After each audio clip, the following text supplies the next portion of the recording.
ব্যক্তি হিসাবে আমার যে অবস্থান ছিল আগে, এখনো সেই একই অবস্থান আছে। পরিবেশ রক্ষা নিয়ে চুল পরিমাণ ছাড় না দেওয়া এক সাহসী নারী। নদী থেকে শুরু করে বন রক্ষা কিংবা ঢাকা শহরের বৃক্ষ নিধনের বিপক্ষে কথা বলা, সব জায়গায় ছিলেন দৃঢ় প্রতিবাদী কণ্ঠে।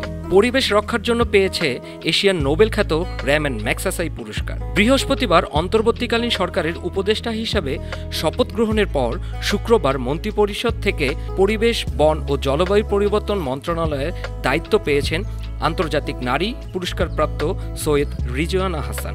তিনি বাংলাদেশের পরিবেশ সংরক্ষণের অন্যতম কণ্ঠস্বর এবং বেলার প্রধান নির্বাহী।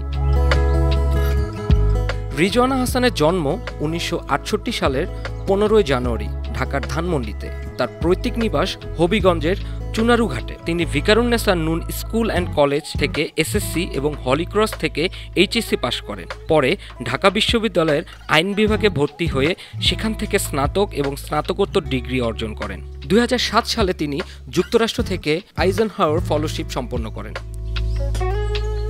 1993 সালে রিজওয়ানা হাসান বাংলাদেশ পরিবেশ আইনজীবী সমিতি বেলাতে যোগদান করেন। 1997 সালে বেলার প্রধান নির্বাহীর দায়িত্ব নেন এবং এরপর থেকেই দেশের পরিবেশ রক্ষার নিরলস কাজ করে যাচ্ছেন। তিনি জাতীয় এবং আন্তর্জাতিকভাবে বিভিন্ন পুরস্কার পেয়েছেন, যার মধ্যে উল্লেখযোগ্য হল 2009 সালের গোল্ডম্যান এনভায়রনমেন্টাল প্রাইজ এবং 2012 সালের র্যামন ম্যাগসাসাই পুরস্কার।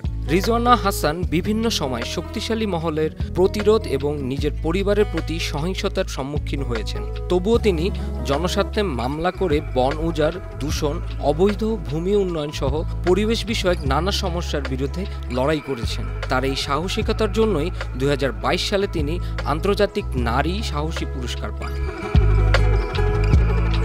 সম্প্রতি শেখ হাসিনা সরকারের ক্ষমতাচ্যুতি অন্তর্বর্তীকালীন সরকারের উপদেষ্টা সদস্যে মনোনীত হওয়ায় তার পৈতৃক নিবাস চুনারীঘাটে আনন্দের বন্যা বইছে। রিজওয়ানা হাসান জানিয়েছেন, এই সরকারের মূল উদ্দেশ্য হবে মানবাধিকার প্রতিষ্ঠা, বৈষম্য দূর করা এবং সুশাসন নিশ্চিত করা।